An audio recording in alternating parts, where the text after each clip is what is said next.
Je la sors de mon corps, je le pose sur ma poitrine.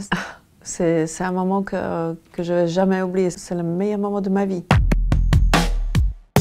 Bonjour, je suis Adriana Carambeu et je vais vous parler de mon nouveau livre qui s'appelle Libre. Quand est-ce que j'avais envie d'avoir un enfant? C'est venu très tard. C'est quand j'ai rencontré mon deuxième mari, Aram. On discute, j'exprime mes peurs, mes craintes. Mais lui me parle autrement.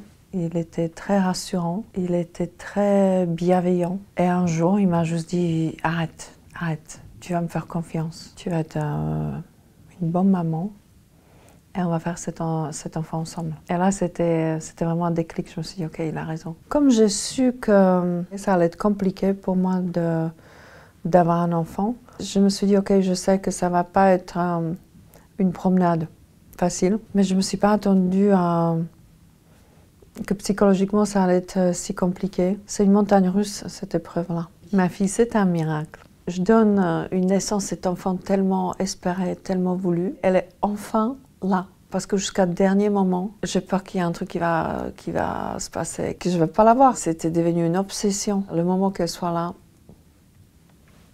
ça n'a pas de prix. Je la sors de mon corps, je le pose sur ma poitrine.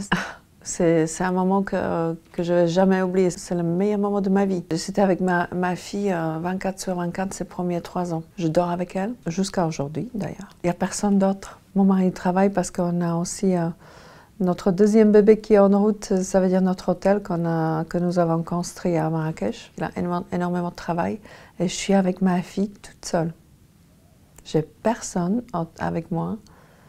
Et c'était magique parce que j'ai le temps qu'il faut pour déguster ce moment sublime, pour observer ma fille chaque seconde de sa vie. Je l'ai mis à l'école Montessori comme j'ai commencé de travailler. Une première motivation, c'était ma fille en avait besoin. Et ma fille, elle est très sociable, elle avait même soif de rencontrer d'autres enfants, de rencontrer d'autres personnes. Ça se voyait sur elle, elle était hyper contente d'y aller à l'école. Je me suis dit, tiens, peut-être que je peux retravailler un peu, et ça m'a fait du bien aussi. Pour mon équilibre, j'en avais besoin de parler aux adultes, de faire quelque chose aussi pour moi-même. J'aime énormément mon travail, j'aime cette énergie de travail, encore plus qu'avant même. J'adore ma fille et passer des moments avec elle. C'est pas facile d'avoir un enfant à l'âge plus avancé, pas parce que c'est compliqué physiquement, la nature elle est bien faite. J'avais jamais autant d'énergie que quand j'ai accouché ma fille. C'est quand on pense pour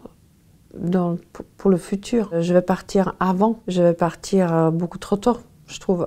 Et ça, c'est quelque chose qui me pèse. Je peux pas changer le destin, mais j'essaye de déjà assurer le futur de ma fille, passer des moments qualitatifs avec elle. Aujourd'hui, ça va très bien. C'est pour ça que j'ai écrit ce livre aussi, parce qu'il faut le dire quand on va bien. Le message pour les femmes après 50 ans, c'est qu'il ne faut pas avoir peur. C'est un moment qui peut nous effrayer pendant un petit instant, mais la plupart de nous sommes des femmes fortes. On a une certaine maturité, ça veut dire l'expérience. On sait ce qu'on veut, on sait surtout ce qu'on ne veut pas. On a des enfants ou pas.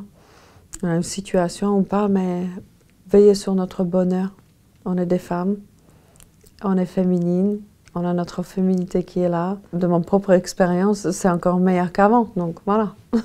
Je découvre ça. Moi aussi, j'avais peur pendant un petit moment, mais ne vous inquiétez pas, ça va aller très bien.